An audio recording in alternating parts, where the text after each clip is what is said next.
Welcome everyone to the second session of the Culturally Responsive Mathematics Assessment Workshop, organized by Dr. Cynthia, Dr. Joanne, Janice, and also Dr. Layton. And now I'm going to pass this off to Janice. No, that would be Joanne. My apologies. That's okay. Is Joanne here? I don't see her picture. Did she get dropped? She was just here. Oh, she's here. Okay. She says unmute. There we go. Thanks. I'm so excited to get going here. Welcome, everyone. We are really excited to share with you some ideas about culturally responsive math assessment and hear your ideas, perspectives, and questions. So let's go to the next slide, please, Cynthia. Great. Quam huiam tesquich, Joanne Archibald. I'm known as my Indigenous name, Quam huiam. I am also known as Joanne Archibald. I am a member of Stalo Nation and have ancestry in Statlium Catholic community as well. And I am very pleased to facilitate this session with my colleagues, Dr. Cynthia Nicol and Dr. Janice. And I will start with the acknowledgement of the Musqueam unceded lands. And today I am located on the Musqueam traditional unceded lands. And also I'm located on the Squamish and Tsleil-Waututh lands, but I wanted to acknowledge the Musqueam people today because UBC, the University of British Columbia, is located on the traditional unceded lands of the Musqueam people. And I wanted to acknowledge the Musqueam community's website for educators who are in the Vancouver area. This is a wonderful resource to learn about the Musqueam, the people of the river grass, and they have developed videos and educational resources about their community. And you see on this slide, there is a Musqueam teaching kit, and they have wonderful resources. One in particular is an interactive map of Musqueam places in the Vancouver area that have the Musqueam, the Hunkaminam name, and the meaning of the particular place. And I think it's important that we learn more about the Indigenous people on whose land we are situated, and many communities have their various websites. So we'll go. And I want to acknowledge the supporters or sponsors of this webinar series. They are all noted here on this slide. In particular, we have the Indigenous Math Network. We will have all these webinars posted on that network as the website, as well as the Edith Lando website. And we also have sponsorship at the David Robitaille International STEM Education Network. And we also have a community partner, Dogwood 25, a not-for-profit community organization supporting mentorship of K-12 teachers in culturally responsive approaches. And we also have sponsorship from the BC Ministry of Education and the Rural Education Advisory. Our other partner, Dr. Leighton Schnellert, is the Eleanor Ricks Professorship of Rural Education. We also have another partner in our work, and this is the Mouse woman, the Haida Mouse woman, or Kuganjad. And Billy Yovanovich, the Haida artist, gifted us with this beautiful image of Mouse woman. And Mouse woman is always around, always willing to help. And we like to think of math and culture that way, that they're all around us and they're always willing to help us think, be, and understand our worlds.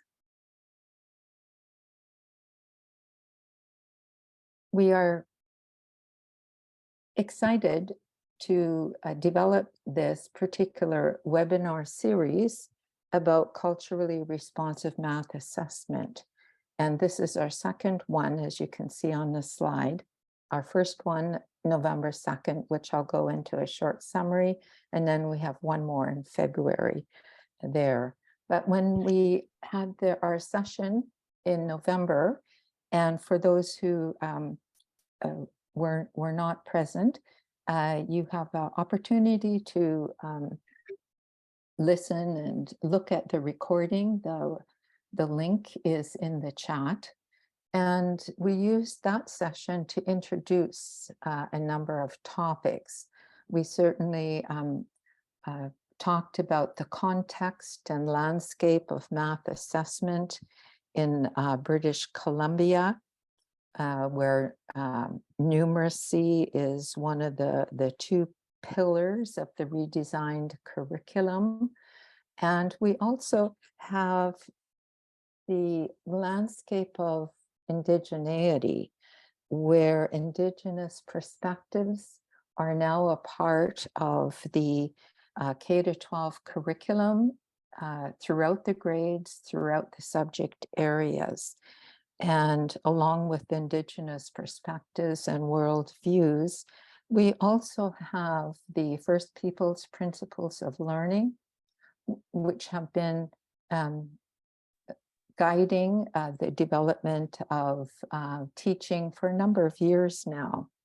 And of course, we're guided by the Truth and Reconciliation Commission's calls to action, along with the United Nations Declaration on the Rights of Indigenous Peoples, and with matters concerning equity, diversity, inclusion, and social justice. So it really is an exciting landscape in the K-12 BC learning context. And we also introduced the notion of Indigenous Storywork, which I'll talk a little bit more about in a few moments. And we highlighted some considerations about the general area of culturally responsive teaching, and then a bit more focus on Indigenous pedagogies, where we also shared with participants various teachers' experiences in BC, where they have developed Indigenous culturally responsive approaches to teaching mathematics in K-12. We also asked all of the participants joining us about certain questions in relation to math and culturally responsive math. And then we suggested that those who would feel excited about what we had talked about, to create an opportunity to experience one of the Indigenous Storywork principles. That first session, we focused on reverence and reciprocity. I'm going to do a short highlight of the Indigenous Storywork principles. And these are principles that I learned from various Indigenous elders and storytellers for a number of years. And there is a website, indigenousstorywork.com, that you can access various videos where I talk more in detail about the 7 principles that you see on the slide here. The 4 principles: reverence, reciprocity, respect, and responsibility. You know, I often think of these as helping us get ready to engage with Indigenous stories, to learn from and with the Indigenous stories and the storytellers and the communities associated with these stories. And the other 3 principles of holism, interrelatedness, and synergy may help us work with the stories as we make meaning, to try and get a sense of how the traditional and life experience stories help us think, help us maybe deal with our emotions, help us think about our actions, the physical, and also to think about our spiritual nature, and figuring out how all of these might relate to one another. And we focused on, as I mentioned, reverence and then reciprocity. But with reverence, you know, it's one way to become open, to try and experience the wonder and the awe of how students learn, what they learn, to think about learning from nature, learning from our experiences. And if we open ourselves to experiencing wonder, you know, it's like magic in a way. And, you know, part of this is helping us honor the knowledges that the students bring to the school setting. So we can ask ourselves, in which ways can I honor students' ways of knowing and being? And part of this might mean we have to be curious. We may have to put aside some things we've thought about to be open to other ways of thinking, doing, and being that relate to mathematics. And as we do this, we then have,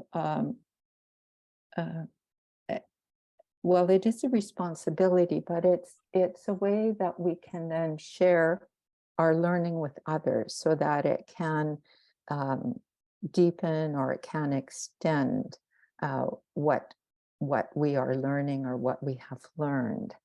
And that sometimes we can be both a teacher and a student can be both a teacher and a student. And also that we can learn from more than humans, especially nature, elements of nature or resources of nature, and that they can teach us important things. And we have to think about how might we share these understandings with other educators, or our understandings of community, place, and culture, and think about how these might guide math assessment.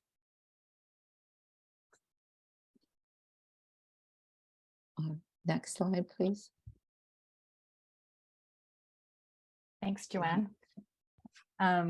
So just following Joanne's introduction and summary. Sorry, I of forgot what to press we accept.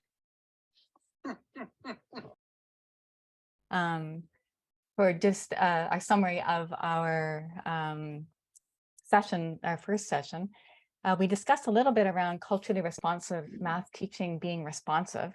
And just to highlight, we were talking about it in terms of students' cultural communities, in terms of their identities, in terms of the local issues that they might be experiencing experiencing alongside the global issues, and then thinking about how education contributes to family and community.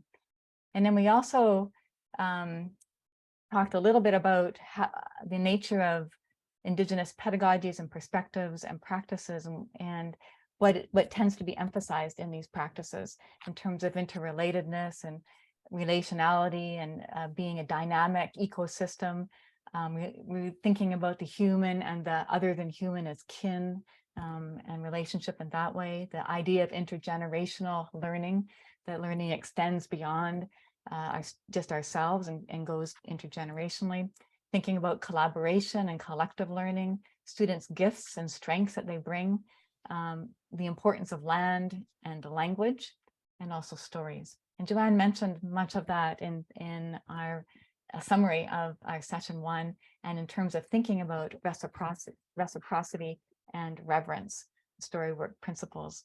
So we asked you in our Padlet, and I think the Padlet link will be in the chat, but here is a QR code if you want to use that, or you can use the Padlet link to get you to the Padlet.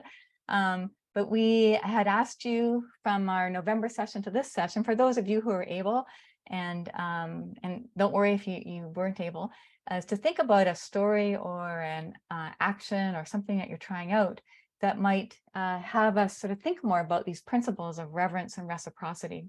And some of you were able to post something to the Padlet, and I'm just going to share a couple highlights from that, because I think they're quite good, and I think it'll help us think about what we're going to attend to in session 2.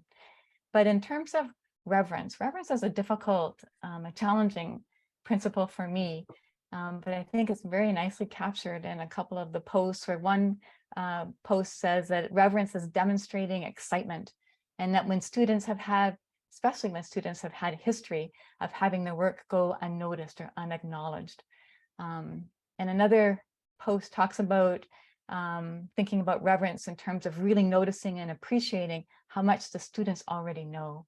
So if we can only do that, if we pause and listen for and make time for thinking about how do I learn what my students already know, and how do I help my students whose work maybe is going unacknowledged, lifting that up so that it becomes something that we can use as a class. In terms of reciprocity, thinking about this post was looking at nature and how nature provides us with all the tools that we need. This is beautifully said.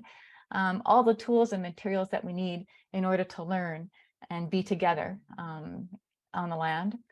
And in terms of learning from students, this reciprocity of giving, it's not just always a one way, teacher convening information and knowledge to students, but what do we learn from our students? What do we learn from the land? What can we learn from families and communities?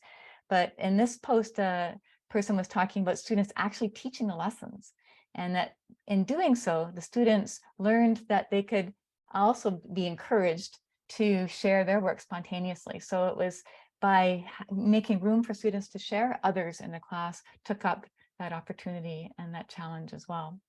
So for those of you who were at our session in November, or for those of you just joining us new this time, if you have a story or something you'd like to share related to thinking about reciprocity or reverence, we invite you to unmute and just maybe share if you feel up to that, or putting something in the chat. And I don't see my chat, so someone else will be able to read that for us or tell me what it is. Oh no, I found my chat. Okay, good. I'm good. So would anybody have anything they'd like to share that they didn't have a chance to post to the Padlet, or just something that sparks your interest or your curiosity, or a question you might have thinking about reciprocity and reverence in our teaching?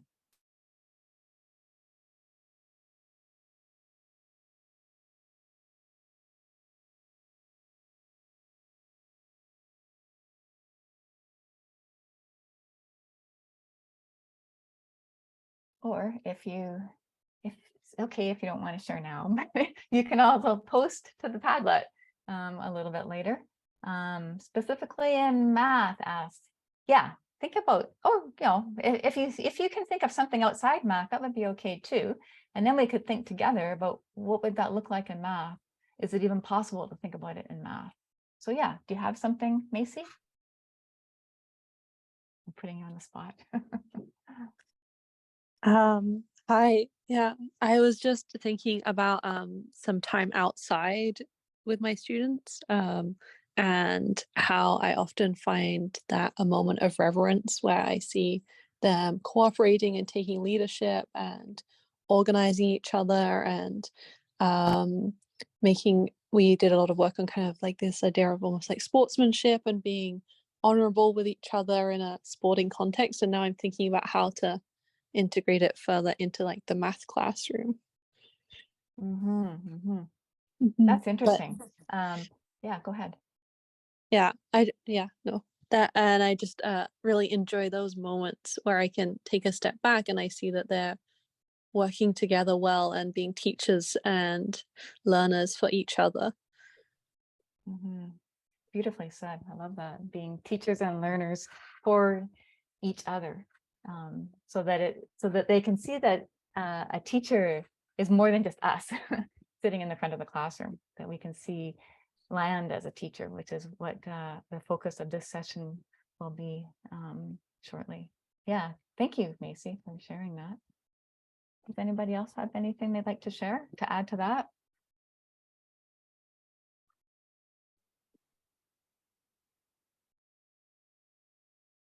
I like Macy thinking about how this might happen in other areas, like in sports or other subject areas, and then to think, critically about, what is it then, what makes it more challenging to do this in a math context?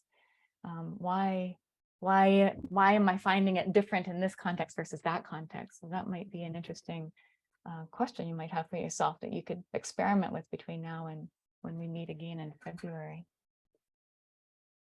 And Jancy, sorry, Jancy, if I'm not pronouncing your name correctly. A wonderful moment was while I was teaching today, when I was quiet, today was when a quiet student agreed to take the marker and show how he understands a concept on the whiteboard. Yeah, beautiful. He was all smiles afterwards. Great confidence booster. Yeah, when they can just step up and take that on and they feel comfortable doing that. Yeah, so you set up the right conditions for that. Thank you for sharing that.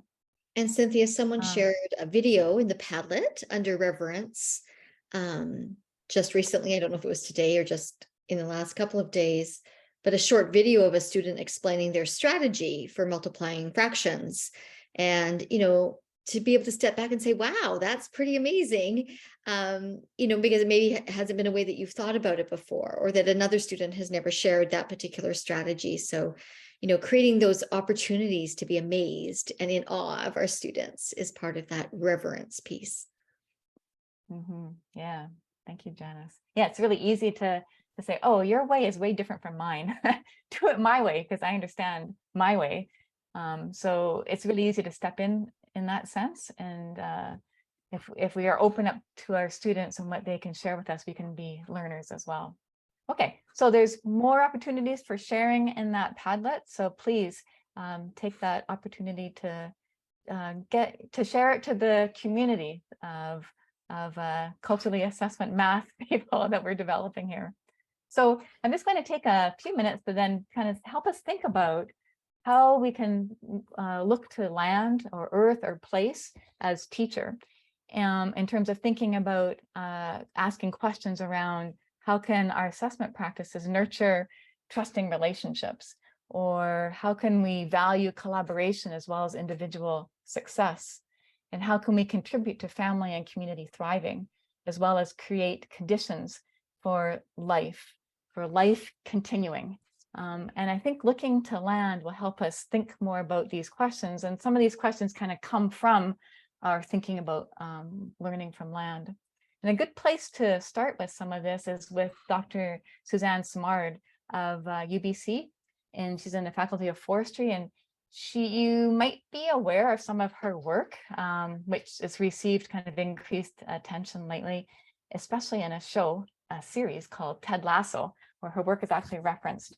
But in her research, which began a while ago in the early 1990s. She actually did some work with paper, birch, aspen, and Douglas fir, and noticed that they actually communicate through their fungal networks. And her, like the roots down below, her research actually really challenged a very particular colonial perspective that trees were seen as competing with one another for light and nutrients, and that the tallest trees were those that took or harnessed the most nutrients or resources, and that they were the best competitors. And because of that, they became the strongest and the most resilient.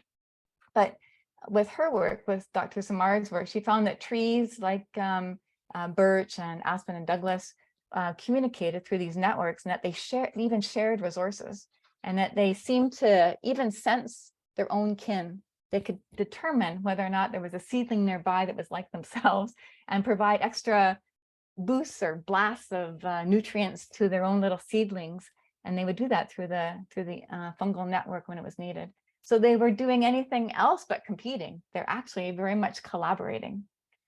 And it's really nice work. If you're interested in sort of reading more about this, here are a couple more resources for further reading in this area.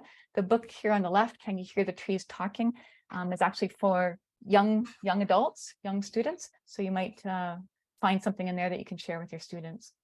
And then I want to just also mention thinking about mosses, because mosses are another way of going to a place where we can think about land and earth as teacher. And mosses live on many different places all over the world, and rocks and trees and roofs and fences and little tiny cracks. And they're very, very, very, very old. And in her books, Robin Wall Kimmerer, who's from the Bear Clan, she's Potawatomi, and she describes how in her books how important mosses are, and how water is actually moved through the mosses, not by like pipes and channels and pumps and stuff, but by roots, but simply by the shape of the plant itself, and how water isn't just stored by one little piece of the moss itself. And it's really hard to pick out a little piece of it. That's why I chose this image here. But the water is actually stored in collaboration with everybody there. So they actually kind of form a colony, and it's working together for this shared wealth where everybody benefits. So Robin Wall Kimmerer talks about it in human terms, in terms of it, like it's not about the rich getting richer and the poor getting poorer, as we tend to think about in human society, but instead how everybody shares the wealth, and by doing that, everybody benefits. So just thinking about mosses again, they grow very slowly. They even take a break or pause for a bit when the conditions are severe, and then they kind of grow again when there's more water and nutrients around them. And they make very few demands on their surroundings. So thinking about, what does this mean then for culturally responsive math assessment, and what kinds of lessons could we learn from this really quick survey of thinking about the earth through trees communicating through their fungal networks, and mosses in terms of taking the resources and pulling them together so that everybody benefits. We can come back to these questions I started with, was thinking about how can assessment value collaboration as well as individual success?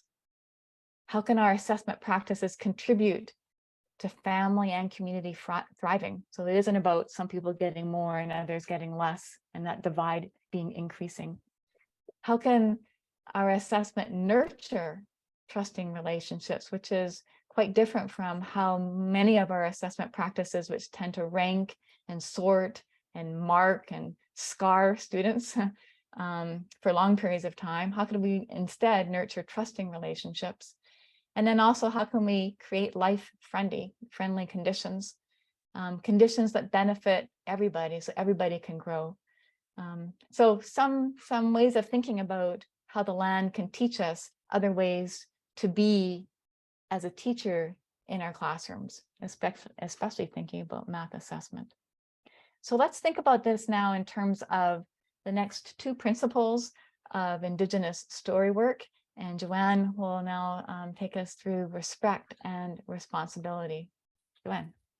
Well, I'll first talk very briefly about each of the these two principles, but then I'll tell a story that might help us think more about these principles in relationship to culturally responsive math assessment. So, you know, with respect, it also could be a way that we demonstrate respect as we use all our senses for learning and for teaching, to listen, to observe, to experience, to feel.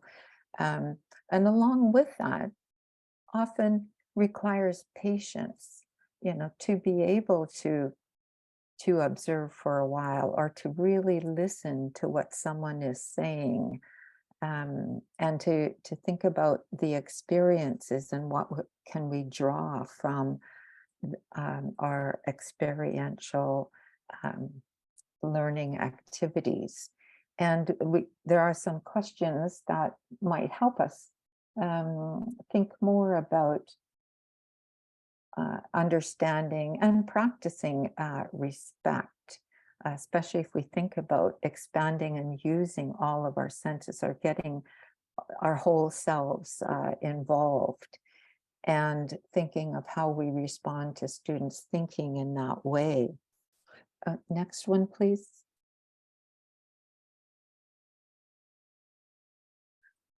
And yeah, and with responsibility, then part of this might be in relation to indigeneity, is understanding how colonization has shaped my perspectives, or an educator's perspectives about Indigenous ways of knowing and being.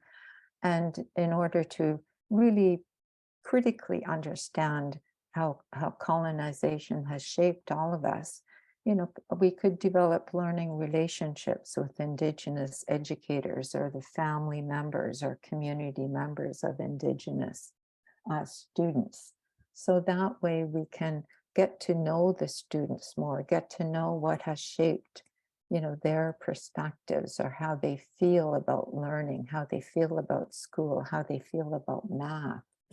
And so right now I'll tell this story that has guided my thinking in many different ways, that I heard from Dr. Eber Hampton of the Chickasaw people.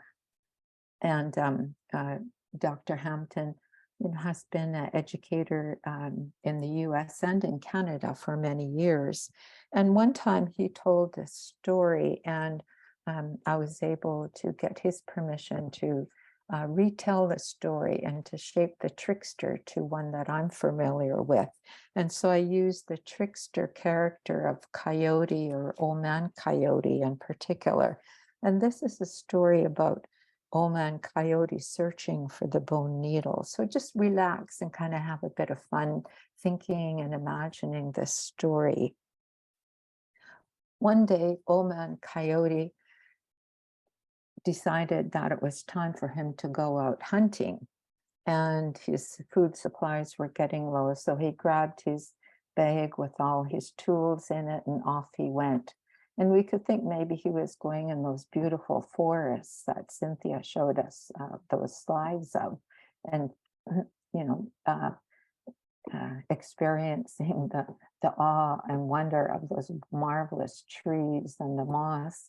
And Coyote, he could get distracted when he's thinking about all those things, but he continued on that day, and he wasn't lucky. He was hoping he might find a deer, but he didn't. And so it was getting late in the afternoon. So Old Man Coyote found a nice little clearing and started a little fire and sat by the fire. And it was getting dark about this time, and his feet were quite sore from all that walking. And so he looked in his bag for his moccasins to make him feel much better. So he put the moccasins on and noticed that there was a hole in the toe of one of the moccasins. And so he decided to sew it. And by now it's nice and dark, and the fire is giving off really good light, and he's warm and cozy. And Old Man Coyote can't find that bone needle in his bag. So then he starts to get on his hands and knees, and he he crawls around the fire a few times. And as he's doing that, he hears the voice of the owl say, "Oh man, Coyote, I've been watching you crawl around that fire a number of times. What are you looking for?" And he tells Owl he's searching for the bone needle to sew up his moccasin. And she said, "I'll give you a hand." So she makes a swoop around the campfire and tells Old Man Coyote that it's not there. And she says, "Where were you when you last used that bone needle?" And he thinks and he remembers that he was in the northern direction. And that's where he used it last. And she says to him, "Well, Old Man Coyote, you know it's not around this campfire, but I wonder, why have you kept going around and around this fire when you know that the bone needle isn't there?" And Coyote says, "Well, he says this fire gives off such good light and it's easy to search for the bone needle around this fire." So that was Eber's story, about Old Man Coyote searching for that bone needle. And sometimes our stories may stop rather abruptly and we wonder, well, is that the real end of the story? But what I've learned is that when the story stops, it's an invitation for those who are listening to become involved in the story. And as I, have thought about that story in relation to culturally responsive math assessment, and what we might learn from nature, I thought that a bone needle is made often from the bone of a deer. Where I'm from, the Stala, we use bone needles. We call them an awl to help us with our basket making and other things. And so, we could appreciate that we use the resources, from the four-leggeds to help us survive and sustain us. And, I thought that Old Man Coyote didn't value, that bone needle for how it could help him in his daily life. And sometimes I thought the bone needle could also symbolize Indigenous ways of knowing and being. And sometimes we may not appreciate the value, the power, the beauty of this type of knowledge, or we may not know how to care for it, or to ensure that we have proper protocols that we might follow for the guidelines on how we learn and share particular Indigenous ways of knowing and being, especially through Indigenous stories. So maybe Coyote needs to learn a little bit more about how to take care of that bone needle, how to be responsible for it. And I think that Owl, as a friend, is there to help Old Man Coyote. And I was starting to think about, well, how could that owl demonstrate some respect towards Coyote, who, clearly needs a bit of help there. And that, so I've had a bit of fun thinking about that lately. And, that perhaps that owl could think about how she could guide Coyote in a way that would make him excited to go out away from that comfort of the fire, or go away from, if we think of assessment, to go away from the kinds of assessment that we, have had to do for a number of years, or that, that we're faced with now, and thinking, are those assessments really relevant? Are they appropriate? Or are there other ways that we might think about, how we learn and how to demonstrate our learning and our understandings in more culturally appropriate ways? So those are some thoughts that I had. And so I also wondered, now that you've heard the story, you've had a wee bit of, introduction into the, respect and responsibility as a principle. But now think about how those principles can help you get ready to engage with students in ways that demonstrate your respect for their different and multiple ways of learning and learning to understand, and how you might then think of getting yourself ready then to learn more about students and what has shaped students' perspectives about learning, about math, about culture. And perhaps you might have a thought that you would want to put into the chat about these principles or about the story. And so I open it up too for anyone who might, want to share a thought about the story in relation to, math assessment, or just some other thought you might have about the owl and about Coyote. Yes. With regards to the story, for me, I related it back to, as you said, the First People's principles of learning. But for me, it was more that idea of that everyone has a different perspective or way of seeing.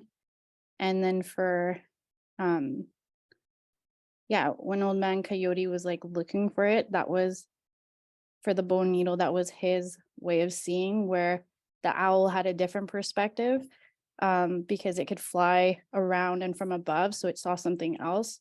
So just being cognizant of that we all see things differently, and we all have different backgrounds and where we come from.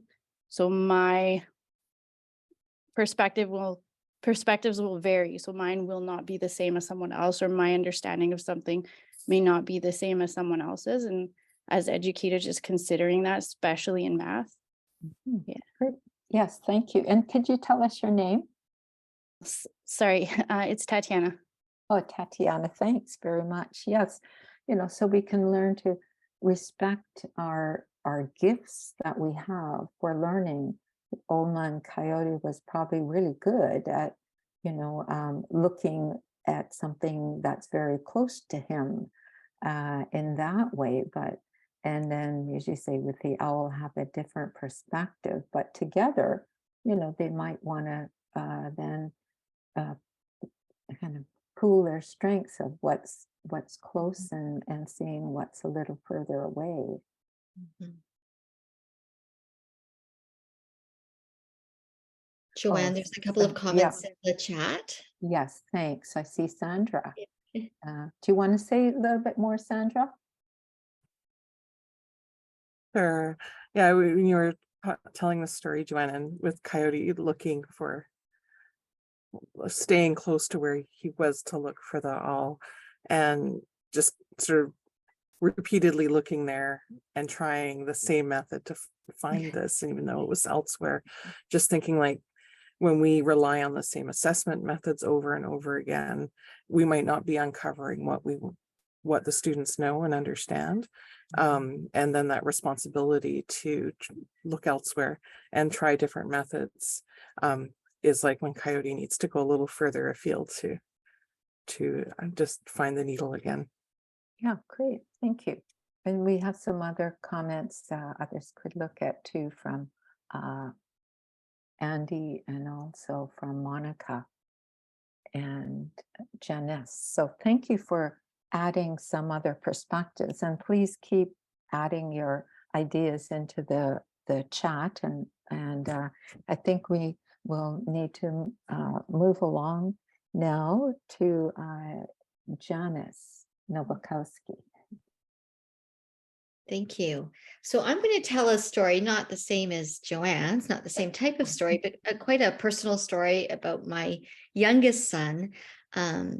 As I've been thinking about these principles of respect and responsibility, and this idea that as educators, we have respect for the children that we learn and teach with, but we also have respect for ideas and curriculum, though we have to juggle all of those sort of parameters within our job.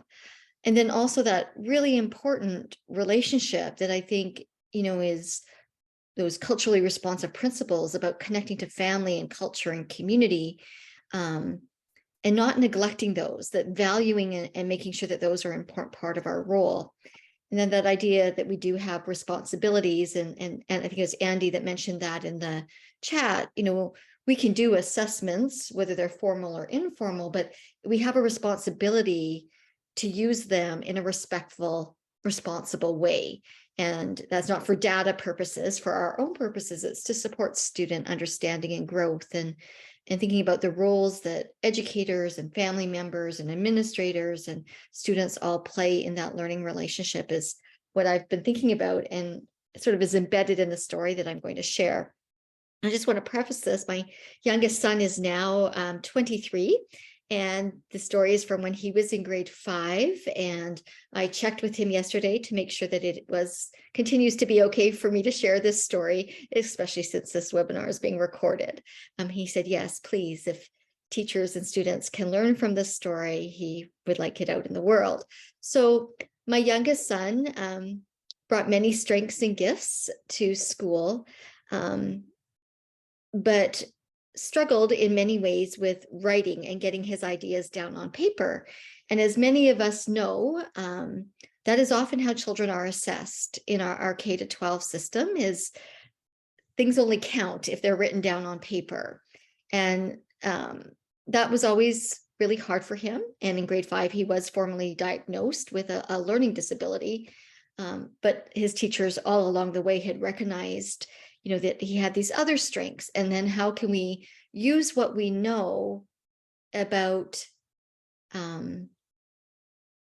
learning and assessment to give my son opportunities to still show what he knows. And so one of the examples from his grade 5 teacher was often when other students were writing a little quiz or had a short sort of formative assessment assignment, instead of calling my son writing things down, the teacher would just say, hey, come on over to my desk and let's just chat about this. And, had that conversation with him as a way for my son to have the opportunity to share his understanding of whatever concepts were being assessed at the time. And it really, that came out of conversations that we had as a family involving my son with the educators at our neighborhood school, and developing this understanding of who he is as a learner and what gifts he brings to the classroom, and how we might all need. And as a parent, for those of you that are parents, that your children teach you so much, but also opening up our thinking as parents and as educators about how to support this learner, being my son, in ways that are going to preserve his dignity and keep his identity as a learner positive. Because as many of you know, at that age, grade 4, grade 5, he was becoming quite socially aware that his written work looked very different than his peers. And he started, saying some things that, hard to listen to as a parent, and you don't want your child diminishing their abilities and competencies.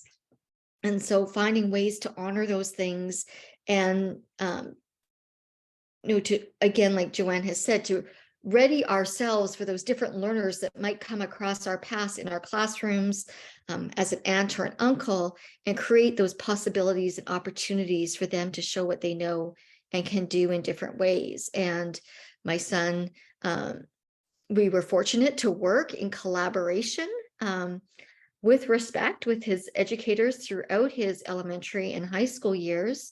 And he recently just graduated from UBC, with accommodations along the way, and with understanding and compassion for the type of learner that he is. And so, yes, he did have an educator mom that was an advocate for him, but I always just sort of share this story because there's possibility. And there's nothing saying that we have to assess things in certain ways. And so just opening up our thinking about what assessment can be. So that was my personal story there in terms of sharing and making a connection to our role as educators. And then as we think about a sort of a segue into what are those possibilities, what are different types of assessment, I'm going to draw upon an elementary mathematics curriculum example. And as Cynthia talked earlier about learning from the land and what does the land have to offer us, in grade 2 and 3, the learning standards are repeating patterns, increasing and decreasing patterns. And we often do those in classrooms with pattern blocks or Unifix cubes, and students build and describe different patterns.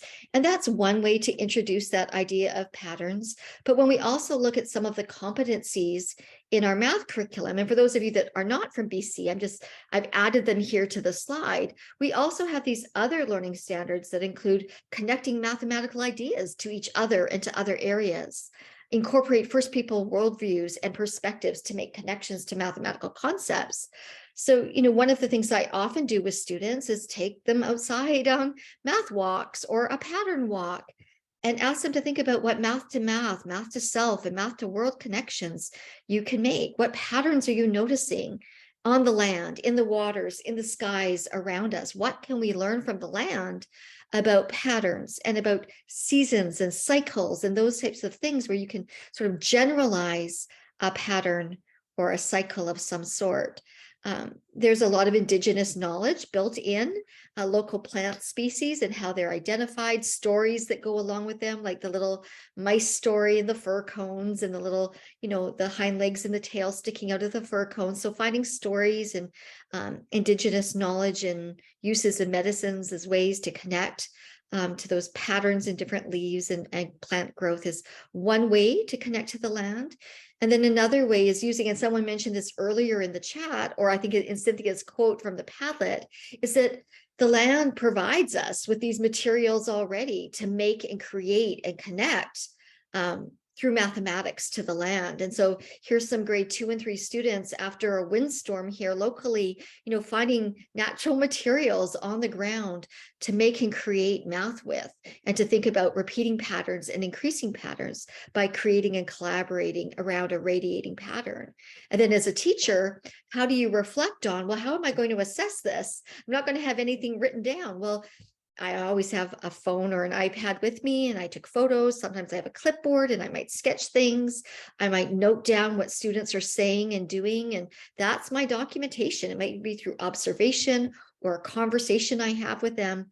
But I think the important message here is that this type of mathematics is demonstrating mathematical understanding in the same way it is as building with Unifix cubes or drawing a picture of a pattern and labeling it. It doesn't have to be written down to count. It doesn't have to be in the classroom to count. There's all sorts of authentic ways to assess students' understanding of mathematical concepts out on the land or outdoors. That's it for me. Wondering if anyone has any questions just before we segue to the next section here about assessing or creating learning experiences outdoors that connect specifically to mathematics. I just wanted to add to that. I teach outdoor ed at our school, and so I just have little like laminated pieces of paper and a whiteboard marker with me. And so if they make patterns or do nature art or something, I just write their name and take a picture so that later on I know what student did each item, and it's super easy. Yeah.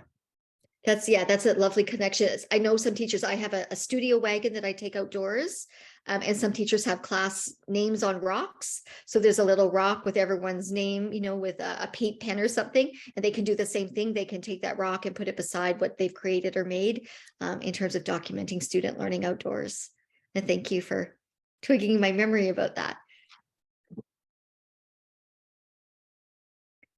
The little Rains notebooks, if you're not familiar with the Rains notebooks, I use those all the time too. They're waterproof paper, so they're great for taking outdoors for documenting, as well as for students writing as well. You can buy Rains notepads, you can buy Rains brand index cards that are waterproof. Those are new. I just saw them at the Learnery on East Hastings in Vancouver the other day. So lots of different ways, don't let the rain or the weather or the snow deter you. There's lots of different ways to document and engage with learning outdoors.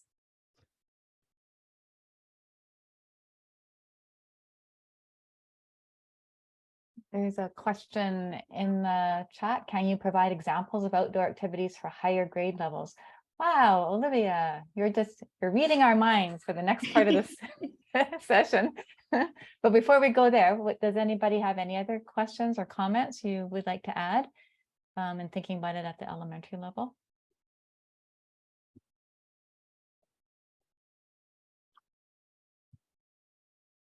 And the question around thinking about it at the secondary level is a good one, because we often think that it's much easier to do some of this work with young ones or kindergarten to grade 7.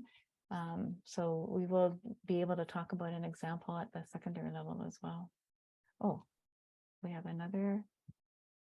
Kylie has a comment there. Janice, is there a piece of that you'd like to respond Yeah, to? I see that, you know, and as an educator parent, it's always very difficult to negotiate these conversations.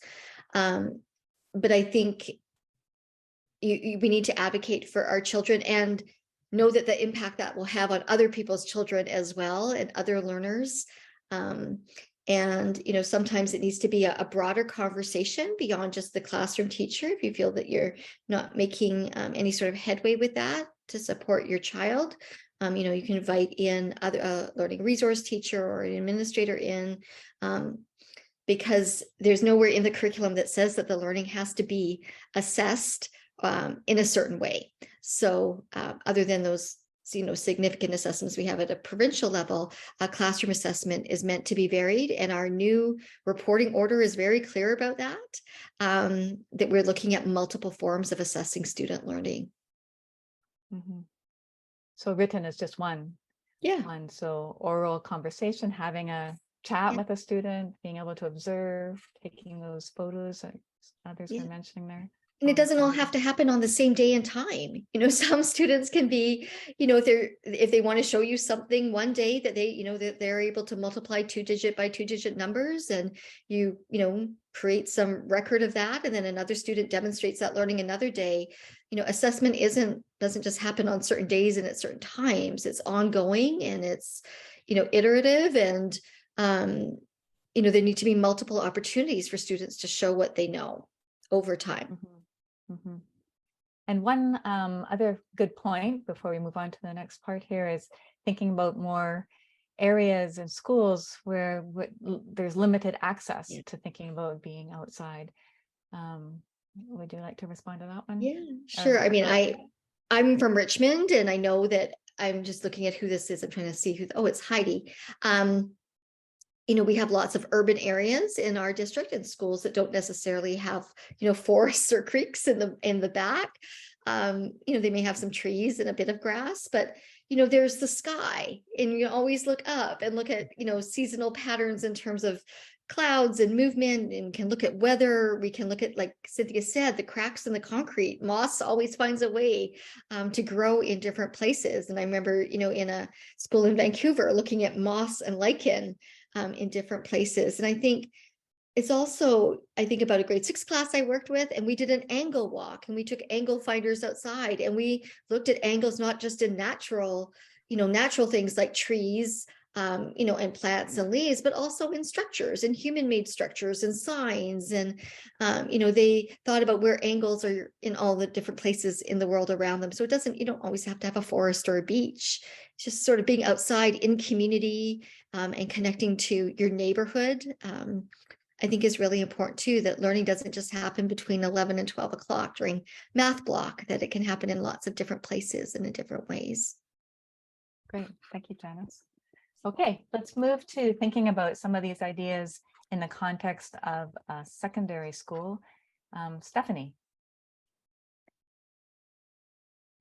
Hello, so my name is Stephanie. I actually come from a secondary background in Alberta, so I'll just start with sort of how I've been processing how to move towards culturally responsive assessment.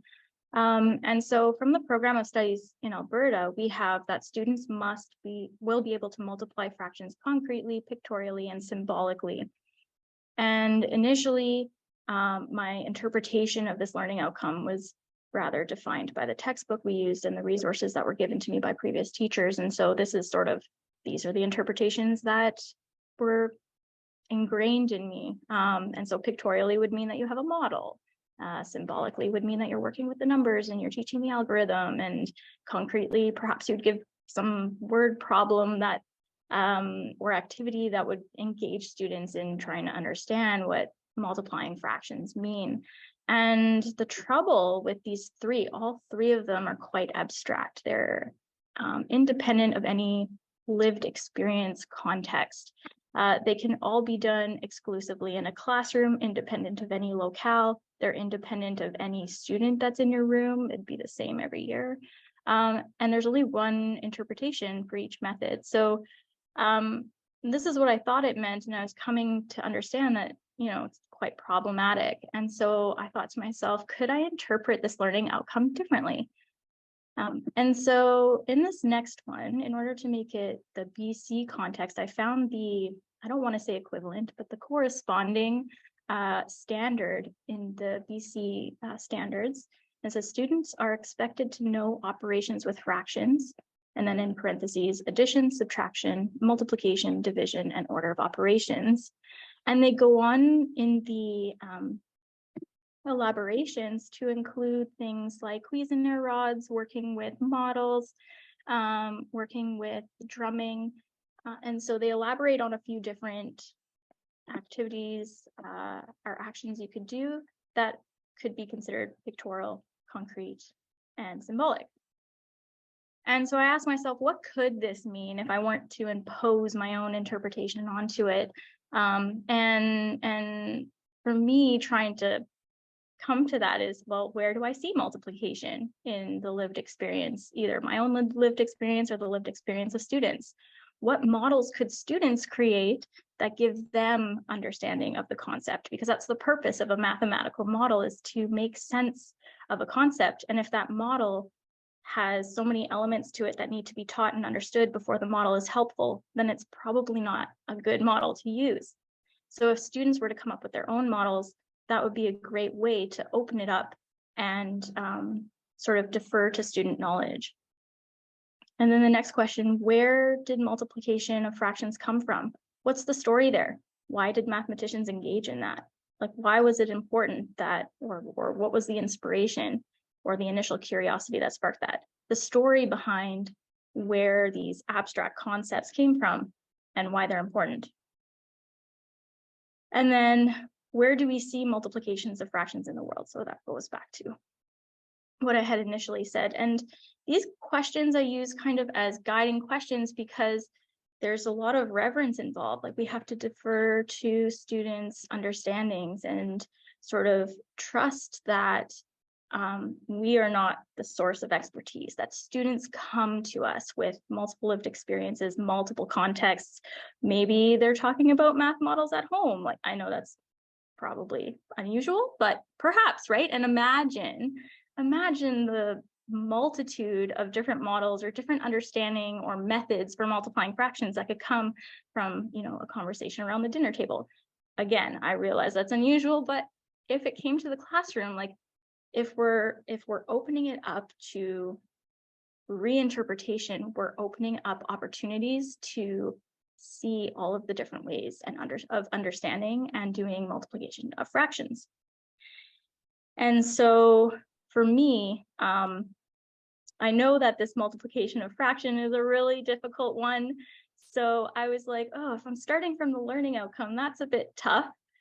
How do I just ask myself, where do I see multiplication? So I thought, all right, I'll start with context. And so if I start from a context, a lived experience, a common issue, perhaps like a global or local issue, or perhaps art, music, dance, something relatable, something lived. And I ask myself, where's the mathematics in that? What math could emerge from that context? And then from there, once I've teased out all the mathematics that might emerge in that particular context, I ask myself, okay, what prompts in a task or in an assessment activity could I use to get students to communicate and engage with those concepts? And it's not to say that you have to know all of the previous, like, it's not that you have to know all of the math that will emerge. It's just sort of trying to anticipate what prompts you might use, but if mathematics emerges that you didn't expect, to also follow that path. And so you're really decomposing a context to try to identify where the curricular standards might be relevant. And in this, we are sort of, there's more, in my mind, there's more responsibility here, not only to engage in a multitude of understanding of mathematics, but also to, respect student voices. And there's the reciprocity of like back and forth throughout the context, looking for mathematical content. And so there are a lot of possibilities here. Now, I will mention there may be some restrictions. So for example, would this mean that you have to reimagine what your gradebook or your logging system looks like? Probably. Would it require deep reflection? Yes. It would require you to defer to your students more, and that can be kind of uncomfortable sometimes, but it's a process, right? We are opening ourselves up to receive the learning that our students have and can communicate to us. And so this diagram is sort of where I'm starting from, but I'm going to give a specific example now. Let's say my context is gardening. So I think to myself, okay, what's involved in gardening? Perhaps food literacy, or perhaps designing a garden, plant compatibility and yield, the structures in the garden. These are all sort of vague ideas that are connected to gardening. And then I ask myself, okay, what mathematical content lives there? So perhaps measurement, like if I were building a garden bed, I would need to know how to measure, or area and perimeter. Pythagorean theorem exists there, right? If you want garden beds that have a right angle, we'd need to know that. Circle properties might be there if you're looking at circular gardens. Fractions could be there if you're looking at trying to find, if you're working with area models, you may have to work with fractions, because it's doubtful that the garden would be exactly 2 meters by 4 meters. You may have 2.5 meters by 3 3/4 meters, who knows? And so here, what we might engage in is, okay, we're going to design a garden, and we need to know where we want our beds to be, and we know what the general area that we have in order to build that garden. And a possible student response to that activity, and I say possible because we can never predict, of course. When we're not working with prescription, we can't predict.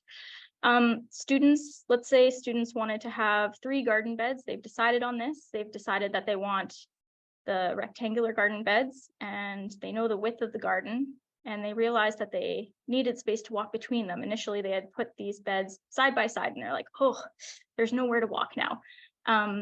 So then they go, okay, well, we have to adjust our measurements. And let's say that they adjust their measurements to figure out what a comfortable walking distance or aisle would be in the garden, and how they might have to change their measurements of the garden beds. And then what fraction of that walking space, what fraction would be walking space? So this is quite speculative, I know, but it is kind of a starting place for thinking about what it means to reimagine what the standards mean in general, and what they could mean other than what those common resources that we come across show us. And I think— Thank you, Stephanie. Are you? Oh, sorry. Oh, sorry, go ahead. No, I was— yeah, I was just, it is a practice. Yeah. Yeah. It's a practice, and it's going to take, as you mentioned, there's maybe some reconceptualizing, rethinking, some imagining of what's possible. And I like your questions there, that maybe what we could ask people to do also is think about a context, think about starting on the land or in a place, and designing some kind of a lesson or activity that could be grounded there. And then think about what would be some assessment practices that could be designed that would following and being guided by the Indigenous Storywork principles would support that. So thinking about reciprocity and reverence and respect and responsibility. And that just takes me to the Padlet just one more time before we end. And we're going to have just a poll that Kelvin, the Edith Lando group, will put up on our screen here so that we can just get a sense of how what everybody thinks of our session, of this session. And as we're doing that, I just wanted to show you the Padlet again. We'll have two areas here, one of stories of respect and stories of responsibility that you can add to, just as we did for over here on reverence and reciprocity. So we hope between now and February, when we meet again, you'll be able to share, or you have something that you can post here if you like, or we can talk about it when you join us next session, when we're going to put all of this together and think about it even a little bit further. For us on February, let's see when it exactly is. February in the way. February 22nd is our next session, session 3, and that will be where we'll kind of pull all of this together and hopefully answer any further questions you might have. If you have some more thoughts that you'd like us to focus on, or questions that have sparked some curiosity for you, please stick those in the chat, and we'll see how we can maybe address those in our 3rd session. So thank you, everybody, for joining us. Oh, we have 2 minutes. Sorry, I'm ending before our time. If anybody has any questions or thoughts or anything you'd like to share before we wrap up. Oh, Stephanie, you're going to share the resources. Did you want to say something about that at the Padlet? I could just point out just one. Okay. On the Padlet, under resources, if you scroll down, one of them says abstracts of reading/watching resources. This one has little descriptions for the same resources that were listed in the first one. And it's organized by videos. All of the videos are accessible open source. Then there's some open source reading. And then the final one is if you have access to a library, there's some resources there that you could access. But this document has little descriptions for every single resource. So if you don't have a ton of time and you just want to scan, what is this about? You can do that from this document. Great, thank you. And these are the resources that were posted in our first session up here. So these ones, right? That's what you're referring to? The image of these, yeah. And then so all the references are here. So lots of resources there. And if you have resources that work for you, stick those in the chat. Maybe we can add these, or you can add them to the Padlet yourself by just picking this little plus sign here and just uploading it to the Padlet so that we can have everybody contributing to our knowledge on this. Okay, so now we're at 4:45. So I want to thank everybody again for attending. At the end of your busy day, if you're on this side of the world in Pacific time, thank you very much for participating and asking your good questions and making comments. And hopefully this recording will be available to you probably about a week from now. A link will be sent to you, so you'll be able to listen to it again if you so desire, or pass it on to others. And we'll be able to hopefully see you again in February. So thank you, everybody. Happy assessing. Think about those 4 principles, add to the Padlet, and we'll see you in a month. Bye. Bye. Thanks, everyone, for your participation. Mm-hmm.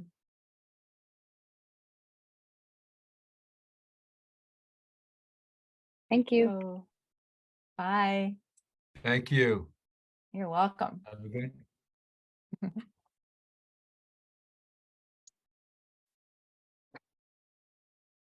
Hello, everyone. Since it is now the official end of the workshop session, I am going to end the recording.